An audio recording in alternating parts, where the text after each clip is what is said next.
it it's weird because it's almost like two. I have to deal with it in two ways. When I'm in the gay community, I have a sense of safeness, and I feel very safe. Even though when we first started manifesting, our very first manifestation was at Black and White, and they were very welcoming. That was a great opportunity for us to have a first manifestation. But my very first manifestation was actually in Los Angeles, because we were scrambling. We were trying to figure out, how to build our coronets and how to, what our look was going to be and all of these things. And, I was in a new job.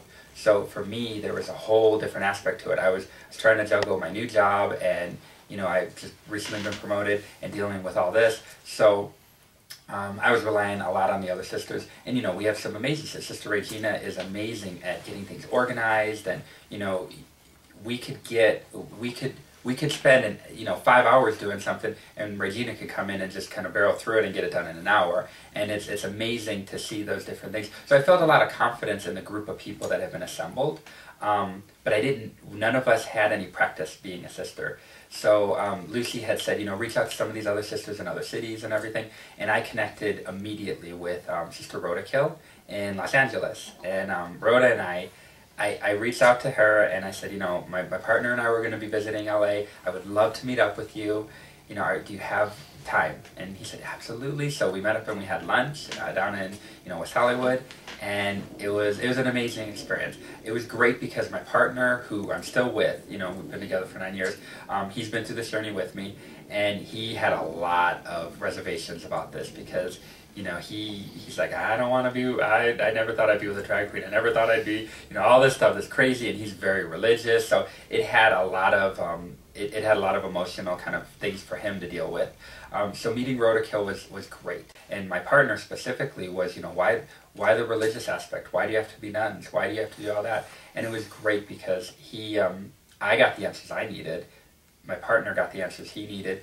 And then Rhoda's just an amazing person. He's just the kind of person that you just want to get to know and just love and everything like that. So then that night, he said, why don't you come over to my house? They're having a bingo out in LA.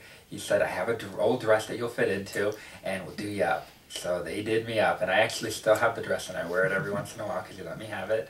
And it was an amazing opportunity. And I remember my duty for that bingo, because the sisters are always going to put you to work, was to stand on the street on Santa Monica and get people walking by to come into the bingo. And it was a great opportunity to get out there and do it. And again, I went to college in California. I was in West Hollywood a lot, so I felt comfortable there. I mean, I wouldn't always feel comfortable to hold my boyfriend's hand or kiss my boyfriend in public, but I would in West Hollywood. Or I would, in certain parts of Las Vegas. I will, when we're at Crave or when we're at Charlie's or when we're in those neighborhoods, I feel more comfortable in those neighborhoods. So same thing with West Hollywood. So being out there, it was kind of a sense of safety, a security blanket, if you will. And then I remember my partner walking up and not recognizing, he walked right past me, and Rhoda was like, did you miss your partner there? So it was fun for him to come back to me and just really surprised by it all. And, it was just a lot of fun. So that was my first manifestation. And dealing with the public, like I said, in the gay community, they're very, very welcoming. And, even, like I said at the beginning, they're not always as welcoming as we'd want. There was a lot of kind of reservations at the beginning because they're like, who are these people? Now, you see us in a bar and they know we're coming, we're like regulars there. But at first, what was surprising to me was there was always groups of guys mostly that were very hesitant to talk to us and very, kind of standoffish. And the minute we'd walk over there, or the minute I'd walk over there and strike up a conversation with them, they loved us and they melted right away. And all of that kind of, hesitation that they first had goes right away. And, very few times have I ever had somebody really put me off in like a gay bar or anything like that. The straight community is a little bit different. And that's where I get more nervous, even to this day. Driving around, stopping at a stoplight in my car, You know, I actually channel some of the strength that some of the other sisters have. I mean, Sister Glow riding the bus for so many years. I don't know how he had she had the balls to do it, honestly. I couldn't do that, you know what I mean? I couldn't have done that at the beginning. I mean, he had a certain amount of strength that I definitely respect. And, you know, no matter what happens with our group, especially our core group that started, there's something about each and every one of them that I really respected. And, you know, for Glow, just that inner strength that he has is just amazing. And I always think of that every single time I'm in a situation and I'm out of my comfort level. I had to, one time I forgot to put my eyelashes on the way to an event, and I had to stop into a CVS and get it. And I remember literally parking, taking a minute before I walk in and go, Glow could ride the bus every single time. I could walk my ass into that CVS and get some eyelashes, and I did, you know, and it was good, you know what I mean? And, you know, for the most part, people are pretty accepting. You know, you get some of the weird looks, you know, I think people are just polite. So they don't, you know, they don't say as much as they could. You know, it's not like we're in a certain community that, you know, if I was in a certain neighborhood, I might not feel as comfortable. But, you know, when you go into like a general place like that, like it was a CVS over near, you know, on Sahara, you know, and it was pretty, I was pretty comfortable there, you know, but I still was out of my comfort level. And, you know, when we started, you know, it was always sisters should never be alone. And I, unfortunately, am a lot of times getting ready alone or coming to an event alone. So I arrive alone. And, you know, it's hard. You know, some of the other sisters, they have the fortune of getting ready together. They drive together. I would feel much more safe even if I had my partner with me. But a lot of times I'm alone.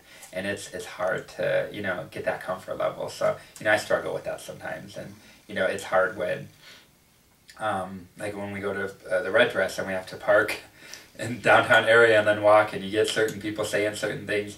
At some point you have to realize, like, you know, for myself, I always think about my safety, and I try not to be too confrontational. You know, you have to calm down. I mean, we can only do so much, you know, that's not going to do any good for us.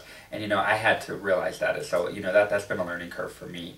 I'm not very confrontational. I'm not the fighter. That's just not in my personality. So for me, I could always, you know, let it go in one ear and out the other. But, you know, it's hard, and I try to deal with it in a loving way, and that's kind of how I try to deal with it. I think that's what makes the white so much better. Mm-hmm. And I know for me, I don't try to. There is no part of this space that is really womanly. I mean, other than maybe the lipstick.